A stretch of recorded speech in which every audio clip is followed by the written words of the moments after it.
sahabat YouTube semua, ketemu lagi di Halim Channel ya. Kali ini kita akan bahas lagi tentang seputar pompa air ya. Sudah lama kita tidak membahas tentang pompa air. Dari beberapa teman yang menanyakan tentang submersible pump ya, atau pompa satelit atau pompa rendam ya, pompa rendam. Namun pompa rendam kali ini adalah pompa rendam untuk tipe sumur dalam ya, sehingga pompanya itu manjang itu seperti satelit. Makanya di pasaran Indonesia sendiri itu biasa disebut dengan pompa satelit. Oke, langsung ke slide ya. Jadi di slide pertama ini ya, dengan tema cara memilih submersible pump ya. Submersible pump untuk deep well submersible pump ya. Memang submersible pump ini bisa disebut satelit juga karena memang ukurannya yang memanjang ya.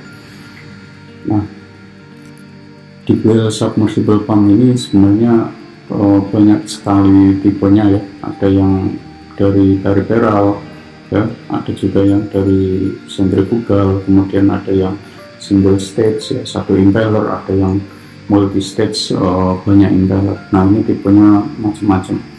Nah, kita akan bahas secara umum ya. Jadi nanti banyak yang dijual, tapi sangat sederhana untuk mengetahuinya. Itu cukup dari biasanya itu ada katalognya ya, masing-masing brand seperti York gitu ya, terus Inoto, lalu Shimizu, kemudian brand-brand yang lain yang agak mahalan itu kayak Grand Boss, kemudian Petrolo, itu biasanya dia sudah memberikan katalog yang detail gitu. Nah, tipe submersible pump ini atau pompa rendam sumur dalam ini yang paling banyak dijual di Indonesia ini yang kapasitornya terpisah. Kapasitornya itu dirakit dalam sebuah kontrol box, dan pada dasarnya ada juga tipe yang kapasitornya itu sudah menjadi satu di bagian motornya. Dan paling banyak dijual juga ini sudah termasuk dengan kabel panjangnya, meskipun memang ada juga yang kabelnya dijual secara terpisah ya. Kembali ke tema cara memilih pompa satelit atau pompa submersible pump ya. Yang pertama, kita harus mengetahui berapa kedalaman sumurnya ya. Ini yang bersama dengan pompa-pompa yang lain sebenarnya. Kita harus tahu berapa kedalaman sumurnya. Yang kedua, berapa diameter sumurnya ya. Diameter sumur ini untuk mengetahui ukuran pompanya nanti ya, ukuran pompanya yang harus kita beli. Yang ketiga, berapa tinggi dorongnya ya. Ketinggian dorongnya sama jarak dorongnya itu berapa, itu harus diketahui dan ditentukan, lalu nanti dihitung total headnya. Berikutnya yang keempat ini berapa sih debit air yang dibutuhkan ya, untuk keperluan rumah tangga atau untuk keperluan usaha ya, atau untuk keperluan yang lain yang lebih besar ya, tentunya untuk pabrik dan lain sebagainya. Dan yang paling penting jangan lupa ya, ini harus diketahui berapa daya listrik yang tersedia. Nah, ini sebenarnya tips yang paling umum ya, paling umum untuk pemilihan submersible pump, dan ini sebenarnya juga berlaku untuk pompa yang lain, namun ini lebih cenderung spesifiknya itu di ukuran yang perlu diperhatikan, karena memang pompanya sendiri itu masuk ke dalam pompanya ya. Nah, ini kita gambarkan instalasi ya, sebuah pemasangannya itu untuk sumur dalam itu kurang lebih seperti ini. Jadi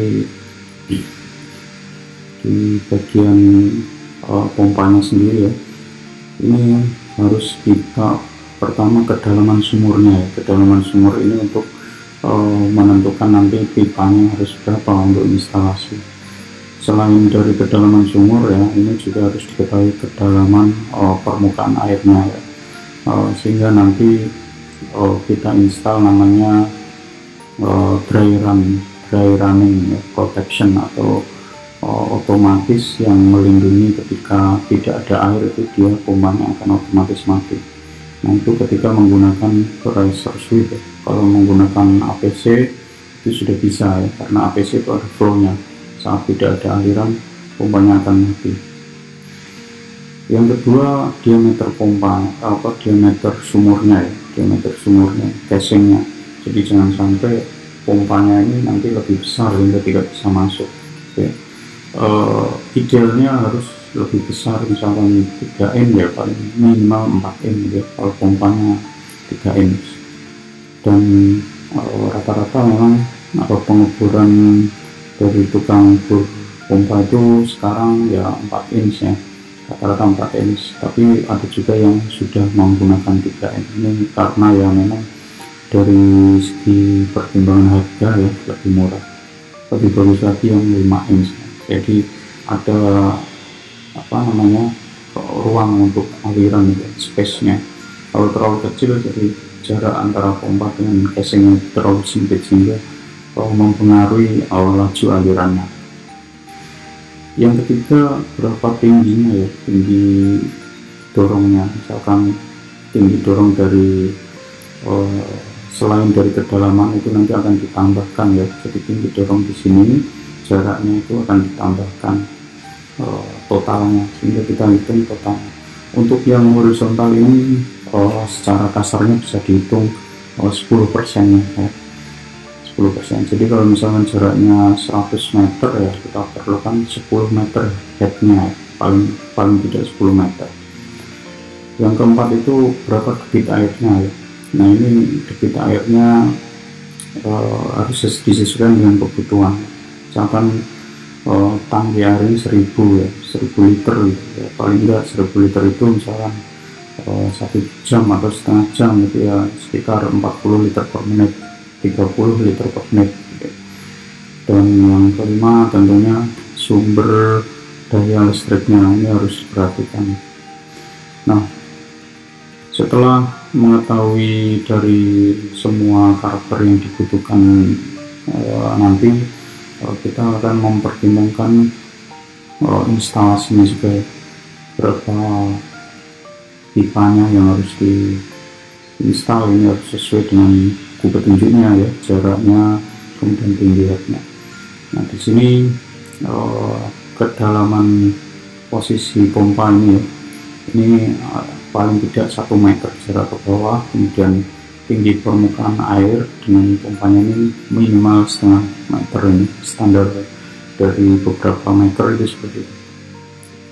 Terus untuk nomor 2 ini ya, nomor 2 ini level probe. Ini itu probe untuk mengetahui level air ya. Jadi kalau nggak ada air itu, misalnya airnya sudah mendekati pompa ya, otomatis pompanya ini nggak mau nyala gitu. Jadi ini untuk perlindungan supaya tidak gampang rusak pompanya, karena kebanyakan pompa yang ada di Indonesia ini nanti impellernya itu lebih banyak dibuat dari resin atau plastik. Jadi saya anjurkan untuk menggunakan sistem ini, lebih bagus ya. Kalau misalkan ini nggak bisa dipasang atau nggak tersedia gitu ya, itu bisa menggunakan APC, karena APC sudah otomatis ketika tidak ada aliran ya, pompanya akan mati. Ini tujuannya untuk perlindungan pompanya. Dan nextnya itu ya nomor 5 dan 6 ini sudah pasti harus ada check valve ya, check valve one way. Nomor 4 ini adalah untuk pressure gauge nya ya. Dan nomor 10 ini adalah pressure sweep ya. Ini nomor 7 ini adalah power coupling, seperti itu ya, kurang lebih seperti ini instalasinya ya. Ini tang ini, kalau untuk tang ini adalah tang yang bertekanan ya. Jadi tujuannya seperti video-video sebelumnya yang sudah saya jelaskan, tang bertekanan ini adalah untuk pressurization pump untuk kestabilan tekanan ketika setiap kali dibuka kerannya. Nah itu gambaran singkat instalasinya yang diperlukan. Lalu ketika kita sudah mengetahui ya ketentuan-ketentuan tadi ya, seperti total headnya, kedalaman sumurnya, kedalaman airnya ya, kemudian air yang dibutuhkan. Nah, dari situlah baru bisa kita putuskan pompa mana yang akan kita pilih ya. Nah, di sini saya ambil sebagai contoh katalognya dari pompa Shimizu. Nanti dari pompa-pompa brand yang lain bisa diminta ke penjualnya ya, pasti ada ya. Nah, di sini contoh ini model SP310 ya. Bagian ini adalah total headnya, dan bagian yang paling atas ini adalah debit airnya. Jadi debit air maksimumnya itu 50 liter per menit. Ini pada head 9 meter ya. Kalau head maksimalnya itu 42 meter. Nah, 42 meter ini pada kondisi tidak mengalir ya, airnya itu tidak mengalir ya, sudah nol. Nah, kalau tadi sudah diketahui headnya, misalkan headnya itu 40 ya, misalkan 40. Nah, 40 itu di sini. Yang mana nih dipilih? Apakah yang 0,25? Kalau 0,25, 40 ini airnya cuma 10 liter per menit ya, jadi nggak sesuai kalau menurut saya. 10 liter per menit itu lama banget gitu. Untuk mengisi 10 liter itu hampir 2 jam. Di paling optimalnya ya yang 0,37 ini. Jadi di 42 ini airnya itu 30 liter per menit. Nah, kalau lebih bagus lagi ya yang 0,5 ya. 0,5 itu di 40 airnya 40 liter per menit. Nah, seperti itu ya cara memilihnya. Jadi harus disesuaikan dengan kondisi kebutuhannya dan spesifikasi pompa yang ada. Sangat simpel sekali. Jadi nanti teman-teman kalau ingin membeli atau memasang pompa ini ya, setidaknya dalam kedalaman sumurnya berapa sih ya? Rata-rata permukaan airnya berapa ya? Kemudian tinggi tangkinya berapa, nah itu diukur total ya, dan disesuaikan dengan spesifikasi yang ada di nameplate. Nah, seperti itu, simpel sekali ya. Jadi teman-teman tidak perlu khawatir, sangat gampang.